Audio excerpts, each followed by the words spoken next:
ఇప్పుడు ఇవన్నీ చూసిన తర్వాత ఎన్నేళ్ళు పడుతుందని అడిగాను.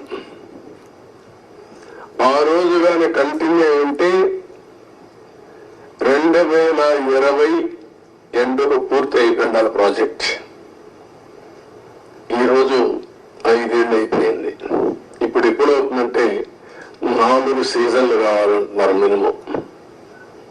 4 సీజన్లు అంటే 4 ఏళ్ళు. అన్ని సభ్యులుగా జరిగితే మళ్ళా ఒక వ్యక్తి రాష్ట్రానికి ఒక శాపంగా ఎట్లా మారుతారనేది ఇది ఒక కేస్ స్టడీ. రాష్ట్రంలో ప్రతి ఒక్కరూ ఆలోచించాలి.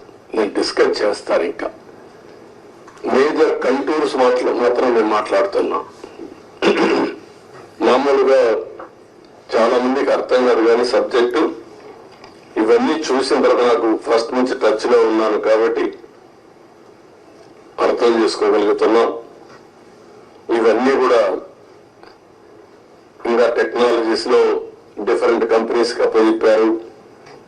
ఒక messrs Afry India private limited Noida Sweden company, వాళ్ళని సెంట్రల్ వాటర్ కమిషన్ రికమెండ్ చేశారు.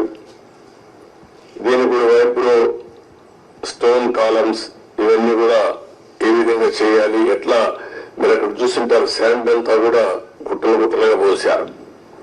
దాన్ని అంతా కూడా కాంపాక్ట్ చేయాలి. అంటే దాన్ని కన్సాలిడేట్ చేయాలి. కన్సాలిడేట్ చేస్తే లీకేజెస్ తగ్గుతాయని. పర్మిసబుల్ లీకేజెస్ కంటే ఎక్కువ లీకేజెస్, స్వీపేజెస్ ఉన్నాయి అక్కడ. అది ఇప్పుడు తెలియదు. ఇప్పుడు వాటర్ ఫుల్ గా వస్తే అప్పుడు తెలుస్తుంది. మళ్ళీ అది కంట్రోల్ కావాలి. అది కంట్రోల్ కాకపోతే ఆ నీళ్లు వచ్చేస్తే కాఫర్ డ్యామ్ ద్వారా డయాఫామ్ వాల్ చేయలేము. దీన్ని లిఫ్ట్ చేయాలంటే ఇంకొక ప్రమాదం. వచ్చిన వాటర్ అంతా లిఫ్ట్ చేయాలంటే దానికి డబుల్ ఎక్స్పెండిచర్. మళ్ళీ ఎంత కాంప్లికేట్ చేయాలనో అంత కాంప్లికేట్ చేశారు. ఎన్ని చిక్కుముడు వేయాలో అన్ని చిక్కుముడు వేశారు. ప్రాజెక్ట్ ని గందరగోళం చేశారు. ఇవన్నీ ఇంకా నేను స్టడీ చేస్తున్నా.